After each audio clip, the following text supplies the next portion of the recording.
"You don't belong here." The words didn't fall quietly. They sliced through the Ritz-Carlton ballroom like glass breaking on marble. It was the billionaire's wife in the red dress, crimson silk, clinging, hemline sharp above the knee, lips painted to match. She didn't whisper. She projected, like an actress playing for the back row. Heads turned, glasses paused halfway to lips. The jazz quartet in the corner hit a wrong note. She wasn't pointing at a waiter. She wasn't calling out staff. She was speaking to the woman in the orange gown.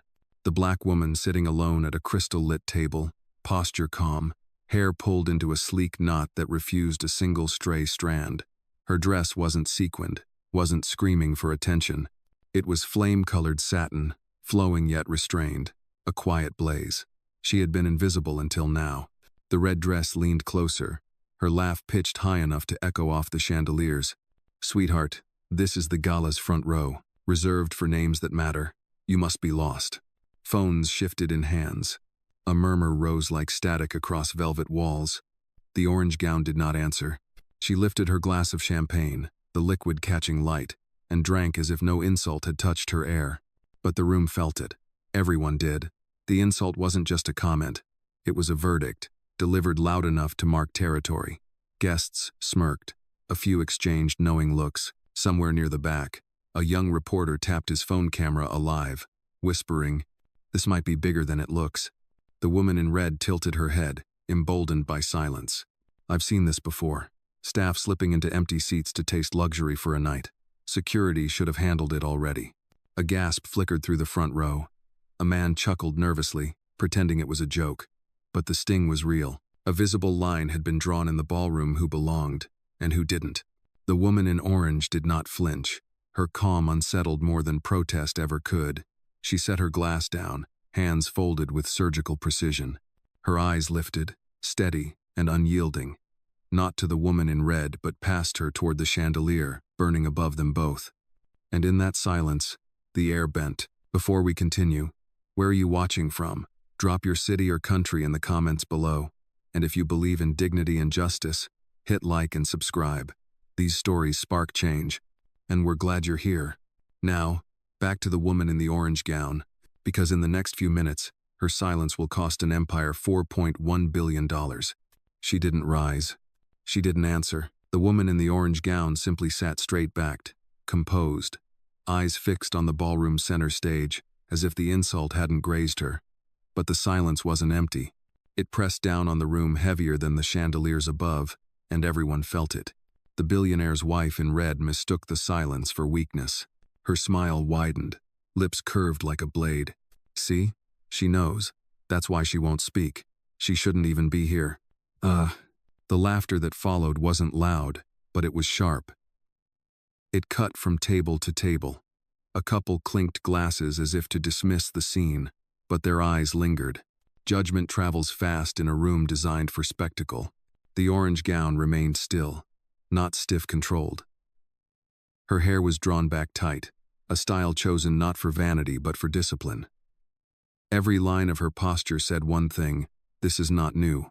Because it wasn't. At 22, she had stood in a marble lobby in Paris where a concierge asked her if she was with the catering staff. At 29, in Chicago, she was told the VIP section was reserved for real investors. Every memory burned the same. Exclusion delivered in public, dignity tested in silence. And now, decades later, the same script was being played again, only this stage was hers. Across the ballroom, a young journalist leaned against a column, phone angled discreetly, whispering to his mic. "This isn't just gossip, this is a story. Keep rolling." Meanwhile, the red dress pivoted, addressing the nearest cluster of guests. "Honestly, this is embarrassing for the hotel. Someone should have checked credentials. A seat like this isn't for—" She paused, eyes flicking up and down, landing on the orange gown like a stamp of disapproval. "For that," gasps traveled, one woman's hand flew to her mouth. A man shifted uncomfortably in his tuxedo. Another voice whispered, "Did she really just say that?" Still, the orange gown didn't move. She reached for her glass again, slow, deliberate, and placed it back on the linen. The act was ordinary, but in a room drunk on opulence, her restraint became extraordinary. The reporter muttered again, almost reverent now, She's not reacting. She's letting the room react for her. And they were. Eyes turned sharper, murmurs grew heavier. The air, once perfumed with champagne and roses, now carried something sour bias exposed, raw, and undeniable. The billionaire's wife didn't see it. She was too busy enjoying her stage. "Security," she called out, her voice slicing through the music. "Remove her before this turns into a circus." The gala shifted. Waiters paused mid-step.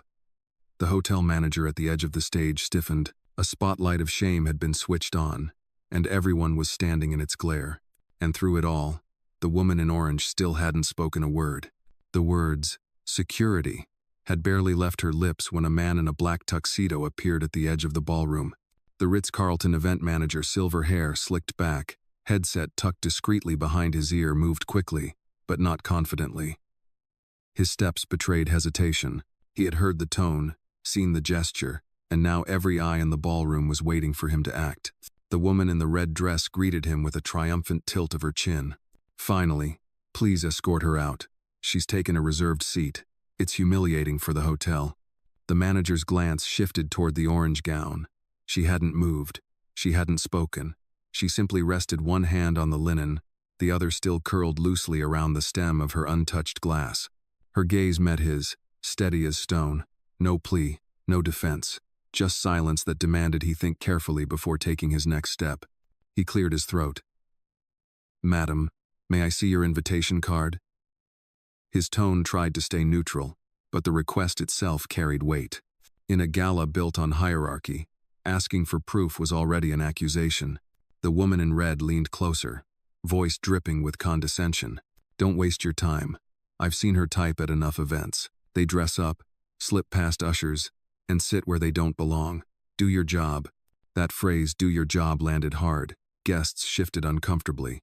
A woman at the next table whispered to her husband, "She's not even letting him speak."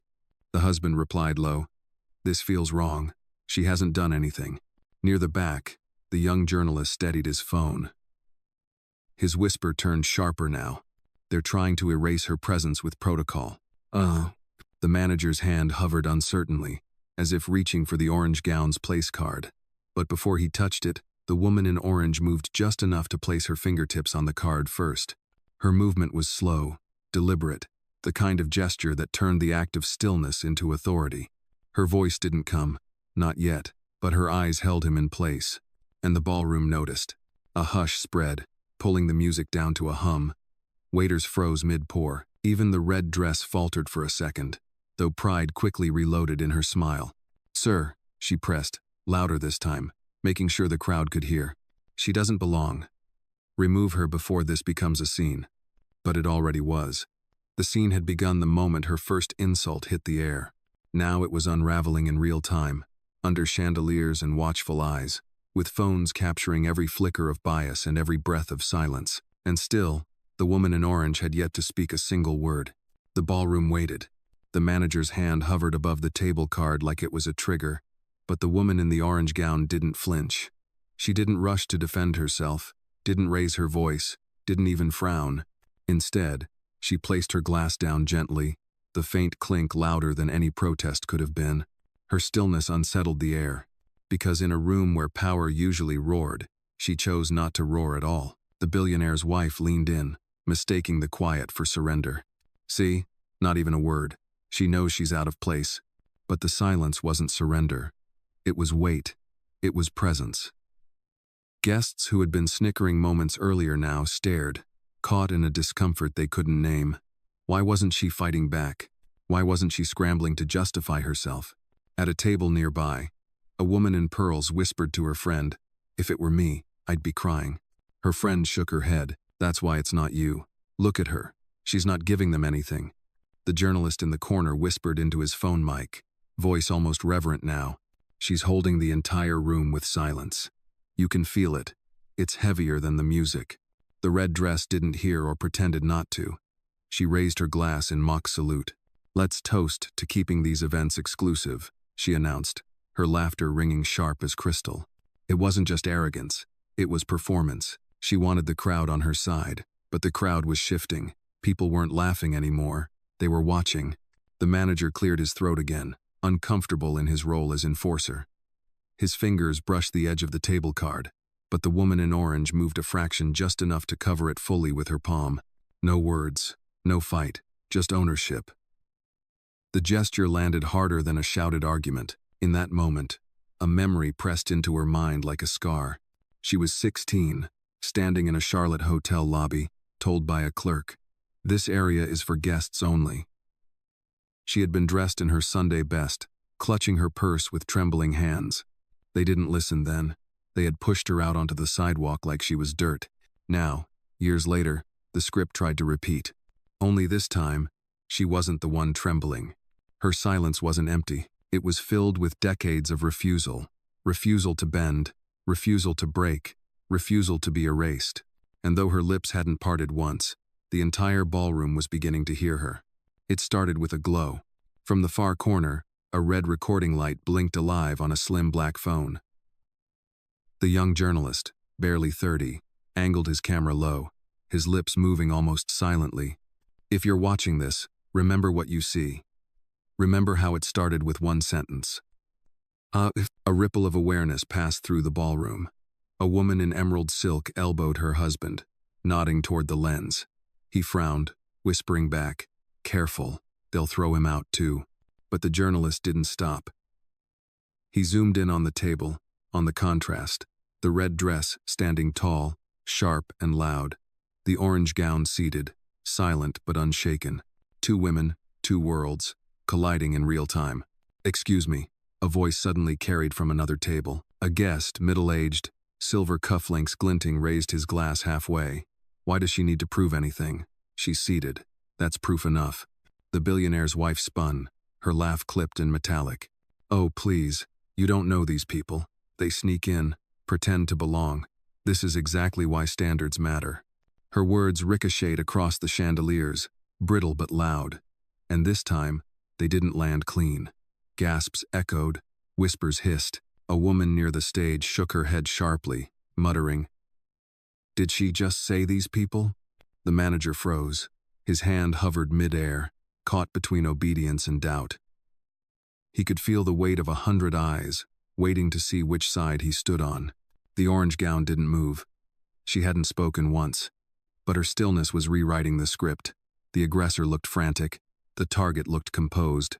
The crowd was beginning to choose who they believed. The journalist's voice whispered into the mic again. "Steady now. This isn't silence. This is strategy. Watch how the room bends." Another phone rose, then another. Guests angled discreetly at first, then less discreetly, their screens catching the tension, the imbalance, the arrogance on full display. The billionaire's wife noticed. Her smile cracked, then reloaded sharper. She raised her chin. "Record all you want. She'll be gone in 5 minutes. Security is already on its way." But her voice quivered at the edges. Because even she could feel it, the room wasn't laughing with her anymore. It was listening, recording, storing every word like evidence. And still, the woman in orange said nothing. The ballroom's tension thickened, like smoke clinging to velvet curtains. The red dress stood taller now, feeding on her own echo. And then, the manager finally moved. His hand swept across the table, lifting the place card beneath the orange gown's palm. He held it high, his voice carrying like a verdict. "This is invalid. You are not on tonight's registry." A collective gasp rattled crystal flutes. Guests leaned closer, trying to read the card from afar. The journalist's phone zoomed in, capturing every syllable. The woman in orange didn't rise, didn't snatch the card back. She simply folded her hands in her lap, eyes never leaving the manager's. The billionaire's wife clapped once, mocking applause. "Finally, thank you. Now, remove her before she embarrasses herself further." But the manager wasn't done. He placed the card flat against his palm, almost like evidence in a trial. His tone sharpened. "Madam, this table is reserved for our highest profile donors. I can't allow you to remain seated. Please cooperate, or security will intervene." From the third row, a man in a tuxedo called out, "She's been sitting calmly this whole time. Why are you treating her like a trespasser?" The manager's jaw tightened. He looked at the man, then back at the orange gown. Because calm doesn't equal credibility, and silence doesn't equal access. The words cracked across the ballroom. They weren't just procedural, they were personal. They carried the sting of accusation, the certainty of dismissal. The red dress smirked, circling the table like a victor savoring the moment. You hear that? Even management agrees. You don't belong. Not here, not at this level. Phones tilted higher now, no longer hidden. Screens glowed like tiny spotlights, aimed squarely at arrogance. The orange gown inhaled once, slow and deliberate, but she still didn't speak. Instead, she adjusted her chair by an inch, a gesture so controlled it felt like defiance in disguise. The journalist whispered into his mic. "That's the moment," he said. "Calm doesn't equal credibility. That phrase will live on the internet by morning." A murmur ran through the crowd, louder than the quartet's uneasy notes. Guests weren't neutral anymore. Some frowned openly, others whispered their outrage. A woman near the bar hissed under her breath, "She hasn't done a thing. This is prejudice dressed up as policy." But the red dress only laughed harder, her voice echoing under chandeliers. "Escort her out. Do it now. She's already ruined the night." And as the manager nodded grimly, signaling to the hotel's security team, the balance of the ballroom began to tilt toward breaking point. The ballroom had gone still, like a stage waiting for its final act. The manager's signal was enough. 2 security staff in dark suits moved from the back wall, their earpieces glinting under chandelier light. The billionaire's wife stepped aside with a satisfied smirk, making space for them like a queen clearing her court. One guard reached for the table card still clutched in the manager's hand. The other leaned toward the orange gown. "Ma'am, you need to stand." She didn't move. Her stillness was sharper than any resistance. The red dress scoffed, her voice dripping with triumph. "She won't stand because she doesn't belong. Just take her out." And then it happened. The manager snapped the card in half deliberate, loud, the sound of paper splitting echoing across glass and marble. He tossed the pieces onto the table, as though shredding not just a name but a place in the room itself. "This is invalid," he repeated, louder now. "You have no seat here." Gasps scattered like sparks. A woman near the stage covered her mouth. A man at the bar muttered, "He really tore it up." Phones rose higher, catching every angle. The journalist whispered fiercely into his mic, "They destroyed her card. This isn't policy, it's humiliation." The orange gown remained steady, her hands folded calmly in her lap. She didn't look at the torn card. She looked at the manager, her gaze steady as stone. But the assault wasn't done. The second guard reached for the clutch resting on the back of her chair. He lifted it, held it in his palm, then turned toward the manager for approval. "Check it," the manager ordered. "Make sure it's not stolen." That single word "stolen" burned through the ballroom. Guests shifted uncomfortably, some gasping outright. The billionaire's wife laughed, tipping her glass. "You see? Exactly what I said. Pretenders always get caught." The guard opened the clutch. Inside, a black titanium card caught the light sleek, unmistakable, heavy with power. Instead of recognition, the manager sneered. "Fake. They make these online now." He tossed it back onto the table with a clang that seemed to reverberate louder than the band's next note. A murmur of disbelief spread. Someone at the back whispered, "That's a centurion. You don't fake those." Another guest nodded, frowning deeply. "This is going too far." The red dress leaned in for the kill. "Call the police. Let her explain to them. Maybe jail will teach her where she doesn't belong." The word police landed like a hammer. Gasps broke into open protest. A man in a tuxedo barked, "This is insane, she hasn't done a thing." A woman near the bar shouted, "Stop, this is harassment." But the manager was already pulling his phone from his jacket. "Dispatch, this is Ritz-Carlton Gala. We have an intruder. Possible fraud. Request immediate response." And as his voice carried across the room, every guest, every camera, every eye in that ballroom knew the line had been crossed. The night wasn't just an insult anymore. It was a public execution of dignity. The manager's voice was still echoing into his phone. Possible fraud. Request immediate response. When the woman in the orange gown finally moved. Not abruptly, not with anger, just one precise motion. She reached for her clutch, lifted her own phone, and pressed a single button. Her voice, calm but cutting, carried farther than the manager's call. "Activate withdrawal protocol." The room froze. Guests glanced at each other. Security hesitated. Even the billionaire's wife tilted her head. her smirk flickering. On the other end of the line, a woman's voice responded instantly, sharp, efficient, unwavering. Confirmed, ma'am. Divesting $4.1 billion from all Ritz-Carlton properties. Execution in progress. The words weren't shouted. They didn't need to be. They fell into the ballroom like iron, heavy and irreversible. The journalist's whisper cracked with disbelief. Did you hear that? 4.1 billion. She's pulling billions out right now. Gasps swelled into full voices. A man at the bar muttered, "She's a shareholder?"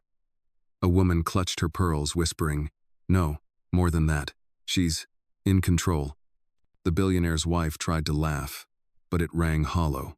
Bluff, all of it. No one moves that kind of money with a phone call.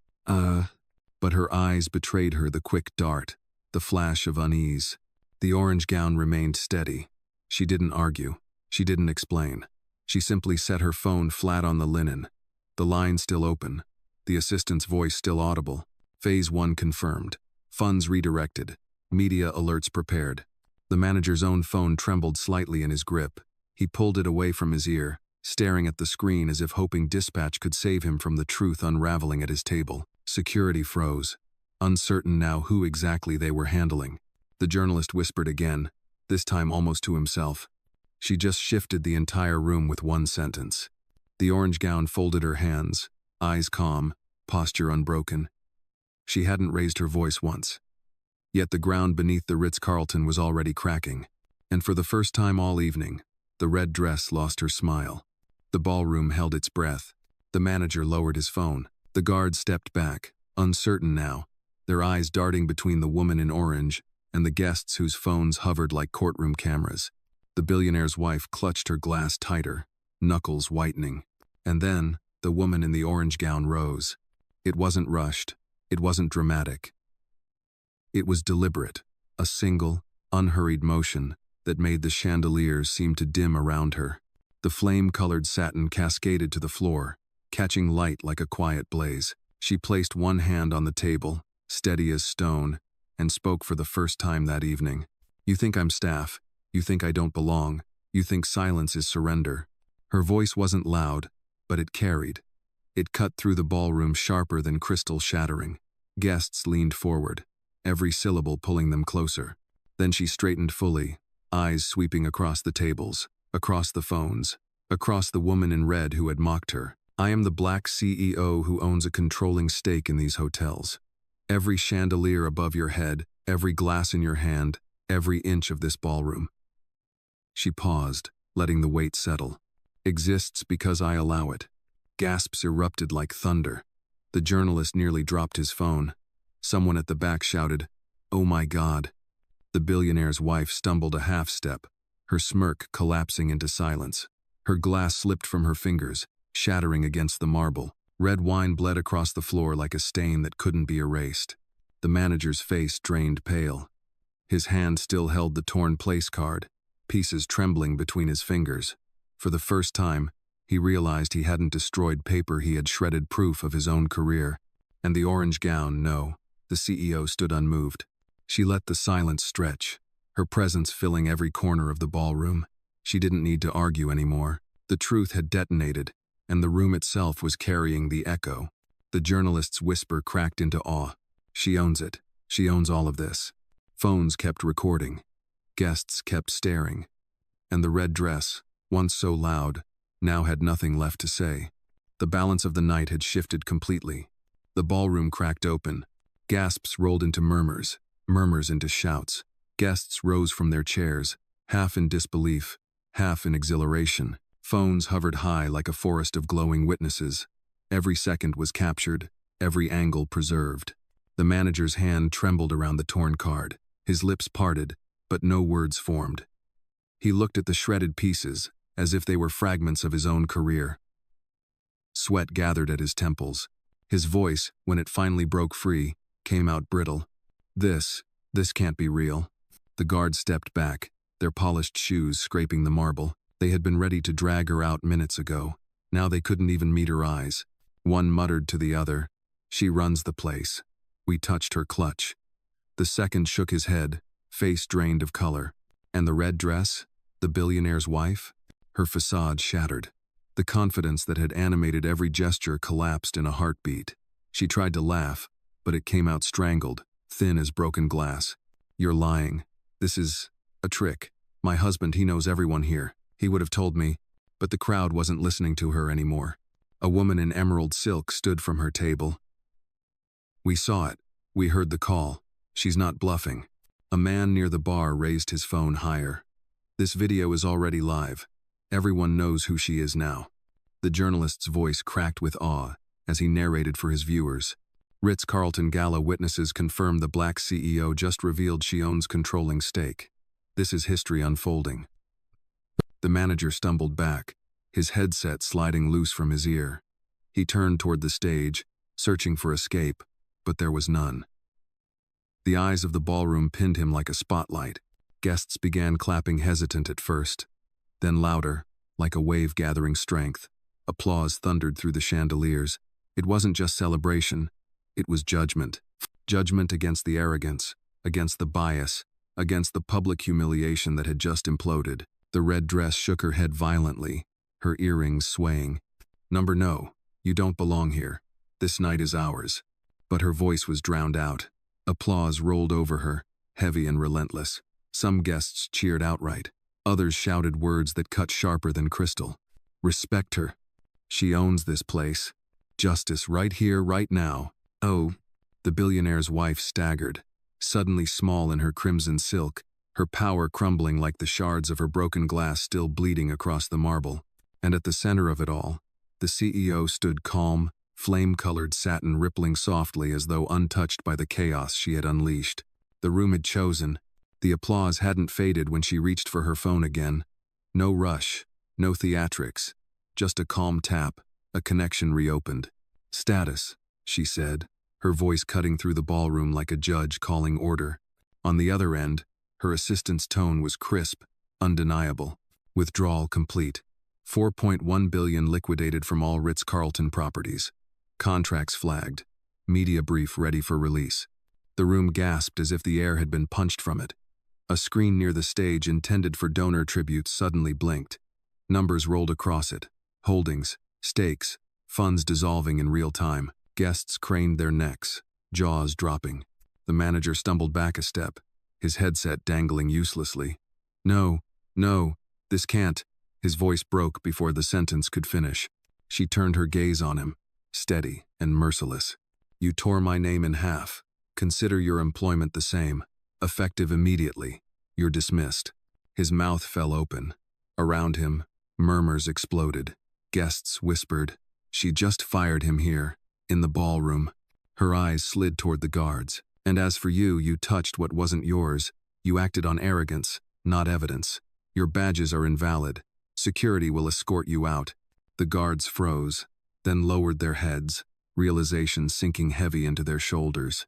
Finally, she turned to the woman in the red dress, the billionaire's wife who had thrown every insult, who had weaponized the room. Now pale, trembling, voice caught in her throat. "You thought humiliation was power. You mistook silence for weakness. What you've just learned is that my silence is more expensive than your husband's empire." The woman staggered, hands shaking, her mouth opened, but no words came. Phones caught the moment. Every angle preserved her downfall immortalized in pixels. The CEO lifted her phone once more. "Mark every contract connected to tonight's gala. Terminate. Effective immediately." "Confirmed," came the assistant's reply. And just like that, deals worth millions evaporated. The Ritz-Carlton's walls seemed to groan under the weight of loss. Guests muttered in disbelief, some in shock, some in awe. The journalist's voice cracked with emotion as he narrated live. "She's dismantling them. Not tomorrow, not next week. Now, this is corporate justice in real time." The CEO set her phone down, hands folded once again, expression unshaken. She didn't need volume. She didn't need fury. She had just written the verdict and the world was watching it unfold. The ballroom was silent again, but it wasn't the silence of tension anymore. It was the silence of judgment delivered, of power revealed. The chandeliers glittered above, but the brightest light in the room came from the woman in the orange gown. Every eye fixed on her. Phone stayed raised, recording history. The billionaire's wife stood frozen in her crimson silk, trembling. The manager's headset lay forgotten on the marble floor. Security guards had stepped back, shadows of the power they once thought they held. The CEO let the silence breathe, let it stretch until the weight of it settled on every shoulder in the room. Then she spoke. "You thought I needed your approval to belong. You thought erasing my name from a card would erase me. You were wrong." Her voice carried, not loud, but absolute. It traveled across glass, velvet, and marble, sinking into every guest, every witness. "I don't need cameras to prove what happened here tonight. I am the result of every camera, every insult, every attempt to silence me. I am not the footage, I am the verdict." Gasps rippled. Someone clapped, then another. The applause swelled like thunder rolling across the ballroom, wave after wave until it shook the chandeliers themselves. The journalist's voice, trembling with awe, whispered into his mic. "She just ended it. That's the line. That's the one the world will remember." The CEO turned one last time toward the red dress, her words sharp as crystal. "Dignity does not ask permission, it defines the room." The billionaire's wife lowered her eyes, shoulders folding in defeat. No defense left, no laughter, only silence, the kind that cuts deeper than any insult. The CEO gathered her clutch, lifted her phone, and walked past the manager who once dared to tear her name. Guests parted like a tide, clearing her path. Some bowed their heads, some whispered blessings. All of them knew they had just seen something larger than scandal, something closer to justice itself. At the door, she paused. The marble floor still reflected her flame-colored gown, unshaken, unstoppable. She turned back once, her eyes sweeping across the room one final time. "Remember this moment," she said, "because silence was never weakness. It was power waiting for the right stage." No. And with that, she left the Ritz-Carlton Gala in ruins, not by shouting, not by fighting, but by standing so firmly in her truth that the entire empire collapsed around her. The applause followed her out,